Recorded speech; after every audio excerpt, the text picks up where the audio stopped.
দর্শক, news 24 international শুক্রবারের সাপ্তাহিক আয়োজন অন্যরকম সংবাদে আপনাদের স্বাগত জানাচ্ছি। সাথে আছে আমি পিঙ্কি সানোয়ার। যেন টাইম মেশিনে চড়ে অতীতে ফেরা, ইতালির বুকে আবার চলতে শুরু করেছে ঐতিহাসিক লা ডলচে ভিটা ওরিয়েন্ট এক্সপ্রেস। ভেতরে এলাহি কাণ্ড, রাজকীয় সব আয়োজন। তবে এই স্বপ্নযাত্রার খরচ সাধারণের নাগালের বাইরে হওয়ায় তৈরি হয়েছে মিশ্র প্রতিক্রিয়া। পুরনো দিনের স্মৃতি আর আধুনিকতার এক দারুণ মেলবন্ধন এই ট্রেন। ঝকঝকে কামরা, জ্যাজ সঙ্গীতের সুর আর এলাহি সব আয়োজন যাত্রীদের ফিরিয়ে নিয়ে যায় সোনালি অতীতে। টাস্কানির সবুজ গালিচা হোক বা সিসিলির নীল সাগর, সবখানেই এই ট্রেন ছড়িয়ে দেয় আভিজাত্যের ছোঁয়া, যা যাত্রীদের দেয় এক অন্যরকম ভ্রমণের অনুভূতি। তবে স্বপ্নের এই যাত্রার দামটাও আকাশ ছোঁয়া। 3 মিশেলিন তারকা শেফের রান্না করা খাবার থেকে শুরু করে সেরা মানের সব পানীয় সবই আছে এই ট্রেনে। তাই তো এক রাতের ভ্রমণের জন্য গুনতে হয় প্রায় 5 লক্ষ টাকা, যা লম্বা সফরে কোটি টাকাও ছাড়িয়ে যেতে পারে। এখন পর্যন্ত সবকিছুই খুব সুন্দর, প্রতিটি জিনিস অত্যন্ত যত্ন নিয়ে করা। এটা আমার প্রত্যাশারও বাইরে ছিল। তবে মুদ্রার অপর পিঠু আছে। রোমের সাধারণ যাত্রীদের কাছে এই ভ্রমণ শুধুই এক বিলাসিতা। তাদের মতে এত টাকা খরচ করে ছুটি কাটানোটা একটা বাড়াবাড়ি। যদিও আয়োজকদের দাবি, যারা জীবনে একবারের জন্য হলেও এক চিরস্মরণীয় অভিজ্ঞতা পেতে চান, তাদের জন্যই এই বিশেষ আয়োজন। নিবির আমিন, নিউজ 24।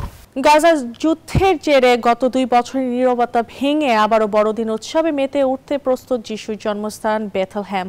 বিবর্ণ ক্রিসমাসের স্মৃতি মুছে ফেলে শহরটি এখন রঙিন আলোয় ঝলমলে। পর্যটকদের পদচারণায় মুখর হতে শুরু করেছে ঐতিহাসিক এই নগরী, আর স্থানীয়দের মনেও ফিরেছে স্বস্তি আর নতুন করে বাঁচার আশা। ইংল্যান্ডের ডেভনের ছোট্ট শহর অটারি সেন্ট মেরিতে হয়ে গেল শতবর্ষীয় ঐতিহ্য ফ্লেমিংটার ব্যারেল উৎসব। আগুনে চলতে থাকা আলকাট্রার ব্যারেল কাঁধে নিয়ে হাজারো মানুষের ভিড়ের মধ্যে দিয়ে দৌড়ে বেড়ান স্থানীয়রা। শিশু থেকে শুরু করে বয়স্ক প্রজন্মের পর প্রজন্ম ধরে চলে আসে অদ্ভুত উৎসবে অংশ নেন কেবল শহরের বাসিন্দারাই। উৎসবকে ঘিরে প্রায় 20,000 পর্যটকের সমাগম ঘটে। আগুন নিয়ে খেলা নয়, এ যেন রীতিমতো আগুনকে কাঁধে বয়ে নিয়ে বেড়ানো। ইংল্যান্ডের ডেভনের এই উৎসবের নাম ফ্লেমিং টার ব্যারেল, যেখানে বছরের পর বছর ধরে আলকাট্রার প্রলেপ দেয়া কাঠের ব্যারেলে আগুন জ্বালিয়ে তা কাঁধে নিয়ে শহরের রাস্তায় ছোটেন অংশগ্রহণকারীরা। এই অদ্ভুত সাহসিকতার খেলায় অংশ নেওয়ার অধিকার শুধু এই শহরের বাসিন্দাদেরই। 7 বছর বয়স থেকেই এই অগ্নি উৎসবে হাতে খড়ি হয় শিশুদের, আর মধ্যরাতে সবচেয়ে বড় ব্যারেল কাঁধে তুলে নেন বয়স্করা। আমাদের পুরো পরিবারই এই ঐতিহ্যের সঙ্গে জড়িত।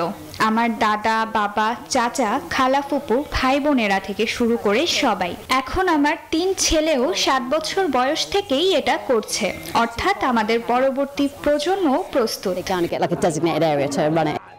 বিপজ্জনক হলেও পূর্বপুরুষদের এই ঐতিহ্যকে বাঁচিয়ে রাখতেই প্রজন্মের পর প্রজন্ম ধরে এই অগ্নি উৎসবে মেতে ওঠেন তারা। আর এই আশ্চর্য দৃশ্য দেখতে প্রতি বছর শহরে ভিড় জমান হাজারো পর্যটক। নিবির আমিন, নিউজ 24। 2 দশকের অপেক্ষার অবসান, অবশেষে দর্শনার্থীদের জন্য আনুষ্ঠানিকভাবে খুলে দেওয়া হয়েছে গ্র্যান্ড ইজিপশিয়ান মিউজিয়াম। সম্প্রতি মিশরের রাষ্ট্রপতি আবদেল ফাত্তাহ আল সিসি বর্ণাঢ্য আয়োজনে এই জাদুঘরের উদ্বোধন করেন। এই জাদুঘর প্রদর্শনে প্রতি বছর আসবেন 80 লাখ দর্শনার্থী, এমন প্রত্যাশা কর্তৃপক্ষের। আতশবাজির ঝলকের মধ্যে এভাবেই একের পর এক মনোমুগ্ধকর নাচ পরিবেশন করছেন পপ তারকারা। বলছি মিশরের প্রত্নতাত্ত্বিক জাদুঘর গ্র্যান্ড ইজিপশিয়ান মিউজিয়ামের উদ্বোধনী অনুষ্ঠানের কথা। দীর্ঘ 20 বছর অপেক্ষার পর অবশেষে সাধারণ দর্শনার্থীদের জন্য খোলা হলো গ্র্যান্ড ইজিপশিয়ান মিউজিয়াম। শনিবার এই মিউজিয়ামের উদ্বোধন করেন মিশরের president Abdel Fattah al Sisi. এই উদ্বোধনের মধ্য দিয়ে আমরা প্রাচীন জাতির বর্তমান এবং ভবিষ্যতের ইতিহাসে একটি নতুন অধ্যায় লিখছি। এটি উদ্বোধন করতে পেরে সত্যি আমি খুব খুশি। এই আয়োজনের সাক্ষী হতে উপস্থিত ছিলেন বিশ্বের অন্তত 70 দেশের প্রতিনিধিদের পাশাপাশি হাজারো দর্শনার্থী। এটা একটা অসাধারণ অনুভূতি। এটি 7000 বছরের সভ্যতার প্রমাণ। আর আমাদের পূর্বপুরুষরা যেমন বলতেন, যদি তোমার অতীত না থাকে তাহলে তোমার বর্তমানও নেই এবং ভবিষ্যৎও নেই। গণমাধ্যমের প্রতিবেদন বলছে, জাদুঘরের সবচেয়ে বড় আকর্ষণ 1922 সালে আবিষ্কৃত তুতানখামুনের সমাধি থেকে পাওয়া বিশাল সম্পদের সংগ্রহ, যার মধ্যে রয়েছে বালক রাজার সোনালী সমাধির মুখোশ, সিংহাসন, শবাধার এবং হাজার হাজার অন্যান্য জিনিসপত্র। এছাড়াও জাদুঘরটি প্রবেশপথে রয়েছে ফেরাউন রামসেস দ্বিতীয়ের 58 টন ওজনের বিশাল ভাস্কর্য, যেটি দেখলে মনে হবে হাজার বছরের ইতিহাসে প্রবেশের এক প্রতীকীদ্বার। জাদুঘরের বিশাল সিঁড়ির ধাপে ধাপে সাজানো শতাধিক প্রাচীন ভাস্কর্য ও স্তম্ভের মাধ্যমে ধারাবাহিকভাবে তুলে ধরা হয়েছে মিশরের রাজবংশের ইতিহাস। জাদুঘরের নির্মাণ কাজ 2005 সালে শুরু হয়েছিল। এই জাদুঘর নির্মাণে ব্যয় হয়েছে প্রায় $1200 কোটি। আফরিন মৌ, নিউজ 24। যারা দিনের পর দিন ক্যালেন্ডারের পাতা গুনছিলেন যে কবে আসবে বহু প্রতীক্ষিত গেম গ্র্যান্ড থেফট অটো 6, তাদের জন্য দুঃসংবাদ। আরও দীর্ঘ হতে চলেছে অপেক্ষার এই প্রহর। নির্মাতা প্রতিষ্ঠান রকস্টার গেমস জানিয়েছে, গেমটি এখন মুক্তি পাবে 2026 সালের 19 নভেম্বর, অর্থাৎ আরও 2 বছরের লম্বা এই অপেক্ষা। রকস্টারের দাবি, একদম নিখুঁত একটি গেম উপহার দিতেই বাড়তি সময় প্রয়োজন। এই ঘোষণায় গেমারদের মধ্যে চলছে হাসি, ঠাট্টা আর হতাশার মিশ্র প্রতিক্রিয়া। অনেকেই বলছেন, GTA 5 খেলতে খেলতে তো স্কুল কলেজের গণ্ডি পার হয়ে গেল, এবার কি চাকরির অবসরের পর নতুন গেমটি খেলতে হবে? সুতরাং গেমিং কনসোলটিকে আপাতত অন্য কাজে ব্যস্ত থাকুক, কারণ মায়ামির আদলে গড়া ভাইস সিটিতে প্রবেশ করতে ধৈর্য ধরতে হচ্ছে আরও বেশ কিছুদিন।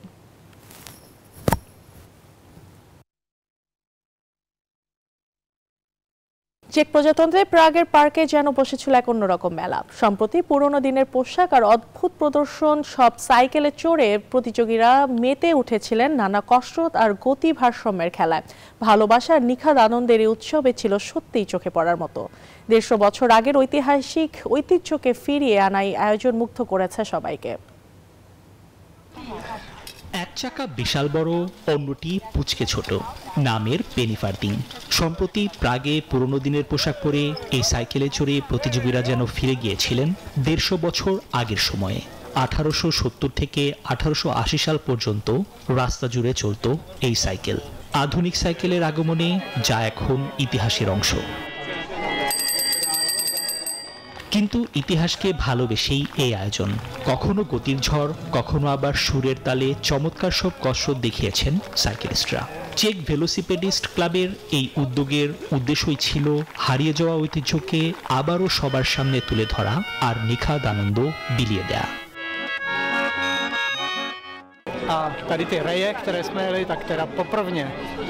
আমি এই অনুষ্ঠানে তৃতীয়বারের মতো এলাম। আবহাওয়াটা বেশ ভালো, বন্ধু বান্ধবদের সাথে বছরটা শেষ করার জন্য এর চেয়ে ভালো আয়োজন আর হয় না। সবকিছু মিলিয়ে দারুণ উপভোগ করছি। কোনো দুর্ঘটনা ছাড়া এমন একটি সফল আয়োজন করতে পেরে সবার মুখেই ছিল তৃপ্তির হাসি। আসলে হার জিত নয়, পুরনো ঐতিহ্যকে ভালোবেসে একসাথে আনন্দ করাই ছিল এই আয়োজনের মূল উদ্দেশ্য। নিবির আমিন, নিউজ 24। সম্প্রতি শেষ হলো মেক্সিকোর ঐতিহ্যবাহী মৃতদের উৎসব বা দিয়া দে মুয়ের্তোস, আর এই উৎসবকে রঙিন করে তুলেছিল সেম্পাসুচিল বা মৃতের ফুল। তবে এবারে উৎসবের পেছনে গল্পটা ছিল একটু ভিন্ন। পুরুষ আর শিশু সমাজে রীতি ভেঙে ফুল চাষ করেছিলেন জেনেভিভা পেরেজ ও তার কন্যারা। বহুজাতিক কোম্পানির বীজের বদলে তারা বাঁচিয়ে রেখেছিলেন মেক্সিকোর নিজস্ব জাত। ঐতিহ্যবাহী মৃতদের উৎসবের আগে মেক্সিকোর বাতাসে কমলা রং ছড়িয়ে দিয়েছিল সেম্পাসুচিল ফুলের সুবাস। যে ক্ষেত ছিল পুরুষদের দখলে, সেখানেই বিপ্লব এনেছিলেন জেনোভেভা পেরেজ আর তার কন্যারা। মৃতদের স্মরণে তারা ফুটিয়েছিলেন সেই উজ্জ্বল কমলা গাদা যা মেক্সিকোর আত্মার সাথে মিশে আছে।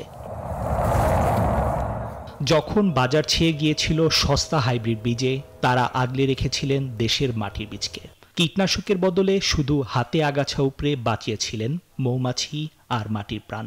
তাদের লড়াইটা ছিল শুধু ফুল বাঁচানোর নয়, ভবিষ্যৎ বাঁচানোরও। hace mucho tiempo pues অনেক আগে এখানে প্রচন্ড পুরুষতন্ত্র ছিল, কেবল পুরুষরাই চাষ করতে পারত। তাই আমি নিজেকে বললাম, আমি কেন পারবো না, আমি পারবো। আর হ্যাঁ, আমি পেরেছি। এই ফসল আমার আর আমার মেয়েদের কাজেরই ফল। mío y de mis hijas। তাদের এই ফুল চাষ শুধু পরিবারকেই নয়, কর্মসংস্থান জুগিয়েছিল এলাকার আরও অনেক মানুষের। দিয়া দে মুয়ের্তোস উৎসবের আগে ডক্সির সেই সেম্পাসুচিল পৌঁছে গিয়েছিল মেক্সিকো সিটির অলিতে গলিতে, প্রতিটি বাড়ির বেদিতে। এভাবেই মা মেয়ের হাত ধরে টিকে রইল এক রঙিন সংস্কৃতি। নিবির আমিন, নিউজ 24। যুক্তরাষ্ট্রে অভিবাসন আতঙ্ককে পাশ কাটিয়ে অনুষ্ঠিত হলো পূর্বপুরুষদের স্মরণে উৎসব ডে অফ ডেড। মিনসোটার এক স্কুলে শিক্ষার্থীদের তৈরি রঙিন বেদি আর আজটেক নাচ গানের মধ্য দিয়ে এই আয়োজন হয়ে উঠেছে ল্যাটিনো সম্প্রদায়ের সাহস আর ঐক্যের প্রতীক। শোক নয়, এ যেন জীবনকে বরণ করার উৎসব। আজটেক নাচের ছন্দে মোমবাতি আর ফুলের রঙে রঙিন হয়ে উঠেছে চারপাশ। এভাবেই পূর্বপুরুষদের আত্মাকে নতুন করে নিজেদের জীবনে বরণ করে নিল মিনেসোটার ল্যাটিনো কমিউনিটি।